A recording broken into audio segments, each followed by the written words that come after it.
You're listening to Glow On with Charla Story and Jennifer Wilson. We're not just photographers. We're your trusty guides in the world of photography, business, and a bit of life wisdom. Every week, we'll be lighting up your feed with practical tips, inspiring stories, and a sprinkle of humor just to keep you smiling. We've captured luxurious weddings, mentored talented students at Develop Academy, and navigated the ups and downs of the photography world to bring you insights and strategies that work. Whether you're looking to sharpen your skills, boost your business, or just hang out with two friends who get it, you're in the right place. So grab your favorite beverage, get comfy, and let's dive into another episode of Glow On. Whew! Are you ready to dive in and glow on and on about some new stuff? My favorite type of stuff is new stuff or antique stuff that is new to me. So you just like stuff. You know what? As I'm actively moving, I can concur that I apparently do like stuff. Oh, I can only imagine. I haven't moved in so long that it truly terrifies me, that thought. I'm not going to lie to you. No, my husband and I have this problem where we pretty much habitually, not on purpose, seem to move every 2 to 3 years. So it never gets that bad, but it's always enough that I am a little violent. So I can't imagine your situation. Nope. May the odds be ever in your favor. Yeah, apparently. Okay, so I don't know how many listeners we have at this point. We're very thankful for you. We would love some feedback. So we would love you to share your stories with us if you want us to read anonymous wedding stories. We would like to get to that point. But also, if you like it when we're just casual in the beginning, or if you want us to just jump into the business, we want to hear what you want. We want to please you. And if you're listening on Spotify, you can there's comments. If you're in the app, you can just comment directly onto the podcast. I love that. So feel free to live comment and be like, that was horrible. Yeah. Great. Yes. Thank you. Okay. So there is a series that Vanity Fair has been doing where they're interviewing or even taking clips of interviews and sharing them as reels. And they're just really impactful and short and really make me think. And I just really love it. It's one of my, become one of my social goals is to have some sort of rendition that makes sense. Maybe on TikTok with that. But I sent it to you and I was like, oh my gosh, let's talk about this. And this one in particular is Ethan Hawke, and he is talking about directing. And what he, I think the question might have been something like, what is one thing that people might not know about your industry? And he responds and says that the best directors were not cinematographers, but first, before they were directors and cinematographers, they were actors. Right. And I think this example, he must have really seen something that made him mad. Someone must have really just entered a scene from a door that he thought made no sense, because he used that example more than once. But he was just like, when you see something that was produced by someone who doesn't know what it's like to be an actor, you're like, why would she write it down with that pen? Why would she come in with that door? And which actor did he say? Oh, Denzel Washington. He was like, Denzel Washington is asking all of these questions, and producers and directors get afraid to work with Denzel because they think they're gonna have to rewrite everything. But what's actually happening is he's helping hone their craft and make these things more believable. And as I was watching it, I was just like, one, I felt a little bit convicted to make sure that my family is in front of the camera a little bit more, so that I know what it feels like to be on the other side more often. I do an okay job. I mean, between the two of us and all of our businesses, we're in front of the camera quite a bit. So I think I do an okay job. But there was that aspect of it to where it's like, guys, don't forget to, be in front of the camera sometimes, so you don't forget what it feels like to be a client. But man, if that wasn't so accurate to what it's like to do our job, it's the job is to tell stories. Stories is the job. So it's a beautiful reminder that your skill set as a photographer or cinematographer, obviously very valuable and important, shouldn't trump the actuality of what's happening. Mm-hmm. And I also love that he was like, make it make sense. So, Yes. you know, it's okay to remember that you're a part of somebody's actual day Mm-hmm. Yep. and their experience, and you're a player and helping it become what it's going to be. And you get to Mm-hmm. make a choice on what it looks like and what it feels like. And I think with Denzel, maybe the key takeaway there is you can be too much Yeah. and you can be too little. He said the best question that an actor or could ask a director is why, so that they Mm-hmm. could collaborate and work through it together. That's what we're looking for. Asking what and why, so that you're documenting things in a way that makes sense to the story, Right. captivates the reader, and couldn't be a better way to tell someone else's story through your eye. Like, that's what they want. That's the Right. goal. That's the dream. 2 thoughts came to mind. One, we need a Make It Make Sense shirt. 'Cause I would wear that around and people would be like, "Yeah, make it make sense." Please. All the things. Everything. I'm gonna have to design one of those. But also, like, how many times have we been given a gallery to go through and curate for somebody? And it's just like, where did this random location come from, or this random vignette that you chose? And how many times have we seen Mhm. clients be put through unnecessary rigor for the sake of a plot line that makes no sense to their story? Mm-mm-mm. What what a question. I mean, I can't even imagine as an industry because of the things that we've seen. And you know what? Honestly, and in the past, been a part of. Yeah, same. It's for the sake of creating and learning, and that has value in its own, but not with clients for Right. who are like, what did Ethan Hawke said something else. He was like, oh, he said the audience is smart. Mhm. And that's why actors ask why, or directors that were once actors do a great job, because they know that the moment the audience is like, that would never happen, Mhm. they've lost trust in Yeah. your plot and your story. So Mhm. for as specifically as a photographer, as soon as you have lost, like, that doesn't make sense, you're losing trust and you're not putting your best foot forward as being the expert Right. and making it about them. Right. You look like it's about you and your learning, and that should never be how your clients feel. No. Well, think about it. The most critically acclaimed television shows and movies are the ones where we were either just so blown away that it was just this visual spectacle, or maybe even or situations where the acting and production and directing was so excellent that we allow ourselves to become that character. You can feel their fear, their heartbreak, their joy, everything about it becomes the thing that you can relate to. Yeah. And if those scenes, those incredible, I mean, when Harry Met Sally, she's in Katz's Deli and she acted out the I'll have what he's having scene with so much. I believed her. I was like, I could never. And I felt secondhand embarrassment to the 9 millionth degree. Right. But if Meg Ryan hadn't fully been believable, had they sat her in a different seat that didn't make sense, had they ordered something, or, whatever could have gone in a different way to make that less believable, maybe we wouldn't still be talking about it today. And we have so much responsibility to not lose the plot Mhm. for our clients, because there are times when we can misdirect a timeline or make choices on location or the way we use our words to direct that can pull them out of the emotional moments that they are supposed to be having and redirect them into the emotional plot lines that were never meant for them on that wedding day. Oh, yeah. Absolutely. For example, um, you know, I think sometimes you scout and you find the most perfect everything for portraits.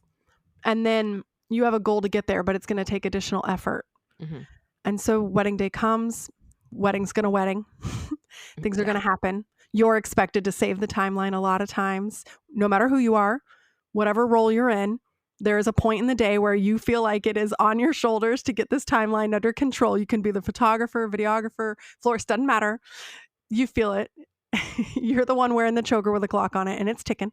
Yeah. And so you you have to make decisions. You can choose this location that you scouted, that you want, that your heart is set on, that probably is perfect for the narrative of the story, but it's going to take away from the client's experience. And then if you choose to do it, you might feel like the timeline is jacked because of you and you pulled them out. Yep. Or you might feel the need not to, and you'll mourn not having it. Of course, you can go photograph it as a view for them to remember. Maybe that's a great print that they put above their bed, fireplace, whatever. But these are decisions you have to make, and it all has to come back to make it make sense and the character. So are they somebody who wants that, or do you want that? Would pulling them out of the emotional scene benefit them as humans or not? Are they introverted, extroverted? So like understanding your client and putting them first is also going to help guide you on making these director decisions. Yeah, I mean, I think back to some earlier weddings in my career where I felt like the thing I had to do was create more and more and more moments for my clients, and that was the best way I could serve them. But in actuality, I was actually being an abusive director who was making them go back out there into the sun, leave your dinner behind because the sun is setting and that is the most important thing. And I think one of the most freeing things to happen in my career has been the permission to take the responsibility as director. And I think the key word there is responsibility, and to really embrace how much control we have over such an impactful and memorable once in a lifetime situation day for our clients. And it just felt like that was a pinnacle or a peak that I could have reached and taken responsibility of as this leader for my own business long before I actually did. So if you feel like you can't relate to the honor that it feels to be responsible for those moments yet, you can take that mantle on yourself to carry and be proud of and do those things at any time. You can decide going from right now forward that you are the steward of those stories, and you can change the way that you view those moments and really make sure that you're doing the right thing. Yeah. A balance between what could be and what should be. That's Because, really good. yeah, because just because it could be, it doesn't mean that it should be if it's not what is naturally happening in the story. So often there's, oh, if we could just do this right over there, it would look so much better. But is that going to take a lot of time for the return on investment? Is that for your photo to look better or for her moment to be better? Those are the questions that the more you do it, the more you're like, okay, just because it could be perfect doesn't mean it should be. And that we are directors and cinematographers, quote unquote, photographers, whatever, Yeah. documenting, because we're going from directing to making a documentary, from directing a series of photos or whatnot, to documenting an event. So we can have the control for what could be, but as you hone the skill and understand the bigger picture, you are more about what should be. And that's freeing. You're correct, because now you don't have to worry about something making a lot of sense because it's what is happening. So of course it makes sense. And so much more impactful. I love seeing on social media that brides and Reddit and like all of this stuff is really addicted to the real. And that's so nice. It's so nice. Yeah, it's a nice change of pace. And I think it does put us more in the, not like a documentary, but I mean, maybe one of those really badass ones, not the ones where they just series. It's a docuseries. It is a planet Earth situation Mhm. where we get to document what's Visually actually happening. stimulating, Yeah, with captivating story. a specific flavor, a Mhm. flair, and an artistic presence that makes a lot of sense. And I mean, some of you might be feeling like we're pointing a finger at you right now, but I want you to know, obviously, there are exceptions to every rule, and our encouragement would be a give and take. Yeah, Um, an there are if and then. times, yeah, the if and then I can think of a wedding right now where, yeah, we did the 8-minute walk further on to those golfing greens than maybe we had to, but that's where the best trees were. It's where there was a chateau behind there, and it was gonna make everything else make sense. Mhm, So, I had less time with the couple, but more time but I had them in a spot that made more sense. mhm. So, definitely, it's a scale that we always have to balance. So, if it feels like things are out of balance, they likely are. Right. Just listen. If your instincts are telling you something, just take a moment, weigh it out. Um, yeah, because if it's the right move for the right wedding and the right client, it's a hell yeah. Yeah. But you got to have those honed in instincts and knowledge of all the things helping you make educated decisions. Yes. Um, Listen, I haven't shot a wedding in a while, and my next one's not till October, so, like, we're a good ways away. The other night, I had a wedding nightmare, and I haven't had one in a long time, and, like, typically that happens before a wedding, and so I was mhm. like, "What is this?" This is the equivalent to me the dream that I have sometimes that I can't graduate from college because I didn't attend math class, and I'm like, Mm.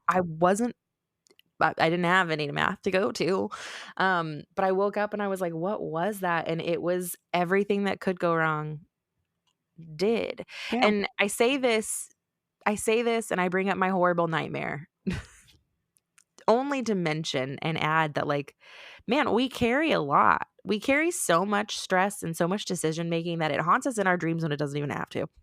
So, by taking the role of docuseries director instead of micromanager or neurotic artist, maybe, maybe we can have less wedding nightmares when it makes no sense.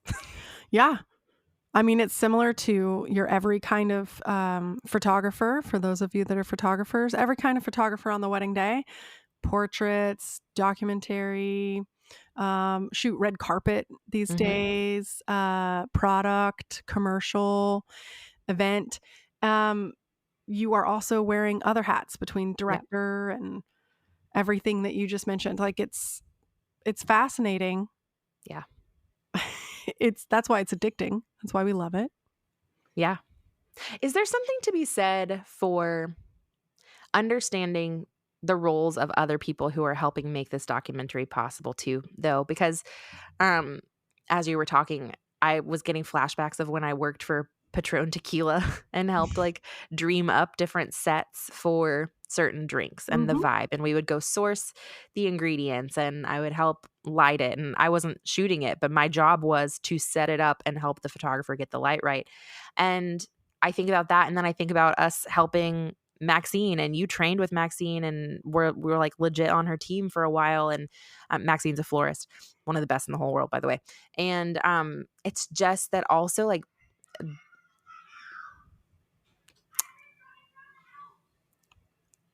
It's not very loud. I think our dogs got out. What? What the ice cream truck? Um, but I think about how he was talking about how some of the best directors were actors first. And I think that there is so much to be said for understanding how everyone else on your team for these events, what their day looks like too, because it also helps you to make really good judgment calls whenever things get hard. Like, well, we have a 15-minute window here, but I know that the cake cutting or, whatever is happening soon. And if you know how much time those things are going to take for that team to also be able to do their job excellently, it helps you to be a better director. Yeah. Well, and him talking about directors,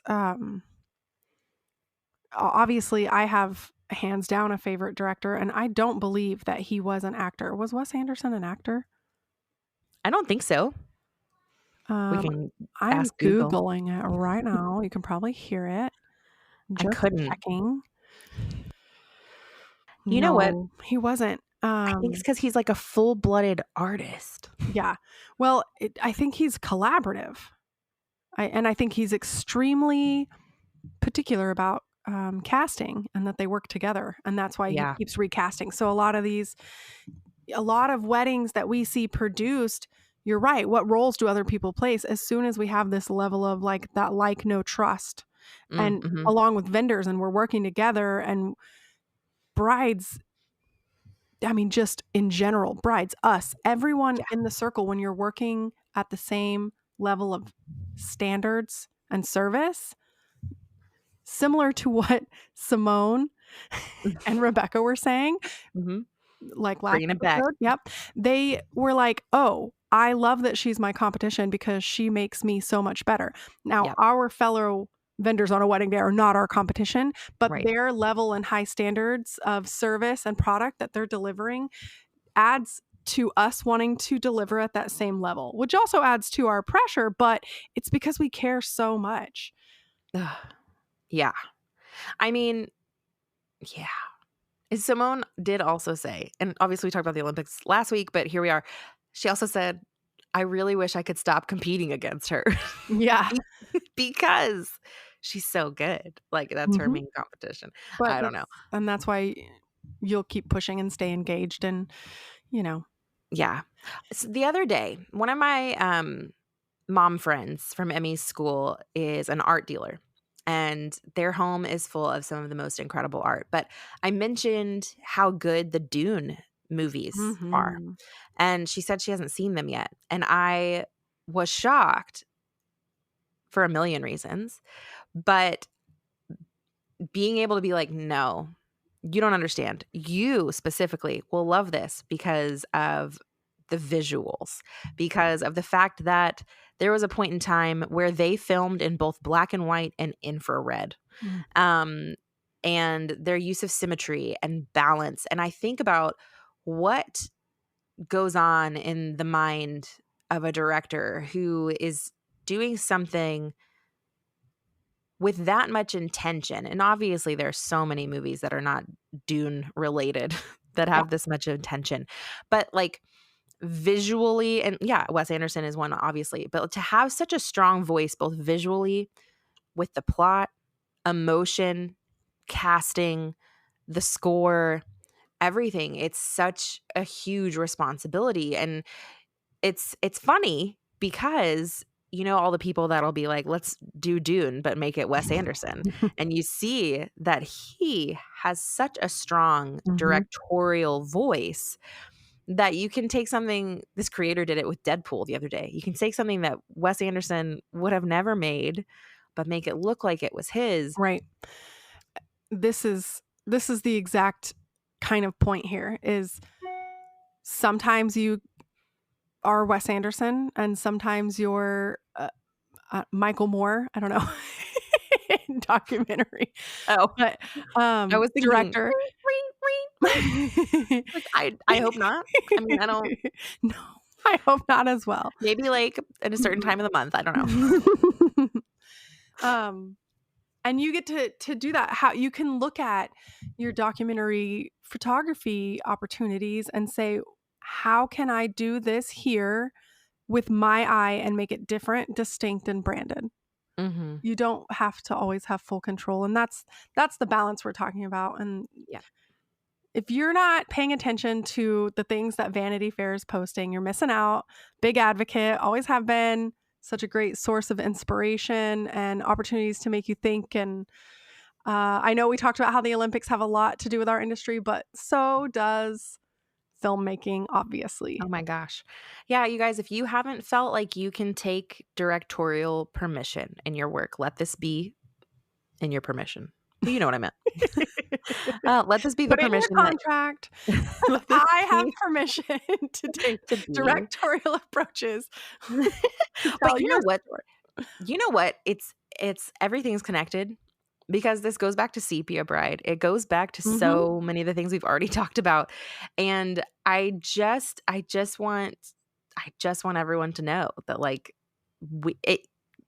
the responsibility that we carry is probably more than you thought it would be when you It's a game signed of up. chess, and Yeah, like whatever character or what are the pieces called? Pieces probably, whichever the piece it pawns. is, the pawns. Well, some are pawns, right? And Well, some they're are pieces, yeah, chess pieces. pieces. The chess pieces all take Mhm. turns being the strongest in the situation, and that is what this looks like. Sometimes you're the director. Sometimes the main character is the bride. Sometimes the main character is the mother of the bride. Sometimes the main character is your decision making or the planner. And it's that bouncing between. That is why we are, once again, a reminder, Olympians, because you are doing so much brain work and physical work. And we're really proud of you. Yes, you And guys follow the plot all the way through. yes. Study your clients before the big day is finally around. Make sure you know, like, what do they like? What are they like? And make sure that you're not misdirecting the characters that have been cast for the story that you have to tell. And if you're introverted or extroverted, make sure you Mhm. know your lines and your time and place. Facts. Facts. Oh, man. Well, last week, we both were talking about our glow on for the Olympics, and we are pre-recording this. So by the time you're listening to it, the Olympics are about to be over and we're going to be going into our Olympic depression. Right. So I'm sure right now we would still say the Olympics, but let's pretend that we are in the future. Mm. Okay, I have mine. It's Okay. simple. It's simple. I'm learning a lot of things about Safari. I have As 40 in going on a safari, not Mhm. the web browser. You got me again. Um, yes, ma'am. Thank you. I have 44 pounds. 44 pounds. My carry-on bag is 7.5 pounds. I found You out. lose That is 7 and valuable pounds. So I now have to like get a new bag and I'm looking at rolling duffel bags. And it's oh, just, you know, I feel like in the past I've seen someone with a rolling duffel bag and thought, why? And, that's why. and now I feel my life is slightly elevated because now I'm like, I have an understanding of what you might have been up to with that rolling duffel bag. So, two things. One, a rolling duffel bag. Weigh your bag. If you tend to have your bags overweight often, Me? anyone, you should consider weighing your bag empty. And then also, my second thing is a hat magnet clip. So, I'm not really a hat person, so maybe this is not news to you guys, but you can get this like magnetic clip that goes on your bag and it magnetizes on each side to your hat and holds your hat on your bag so you don't have to hold it and you don't have to smush it and you don't have to wear it. That's And nice. that's how I get to not pack it. I'm going to have a bag holding my hat. So Smart. Smart. it's a lot. Okay. I think mine I currently have a glow on for the amount of fervor and excitement my child and her friend just had running through this house screaming about an ice cream truck. Mm-hmm. I want to be that excited about something. I need to figure out what that is. But I thought our dog was on the loose and in the road. That's how excited they were. So that was impressive and inspiring. And then the other would be closet space. Mm. As you know, I am moving from a 1930 Tudor into a recently built 2023 high rise apartment. And I have so much storage. Yes. And I'm just like, I went to Container Store and I was like, the options are endless. Mm-hmm. And it's been 3 years of lots of stacking, not really knowing where anything is at any really given moment. And now everything is going to have its place. And that is thrilling. Yeah, I'm jealous, truly. Yeah.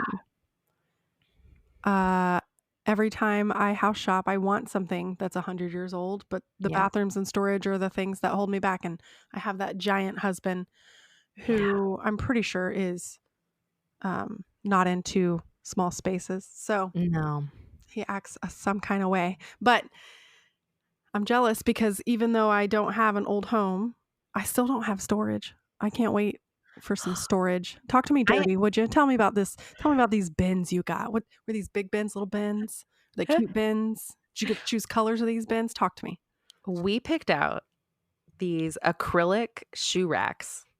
Mm. And we got 2 of them, and they're side by side and beautiful, and they're gonna hold all of our shoes, but we don't just have 1 walk-in closet in the primary suite. We've got 2. Nice.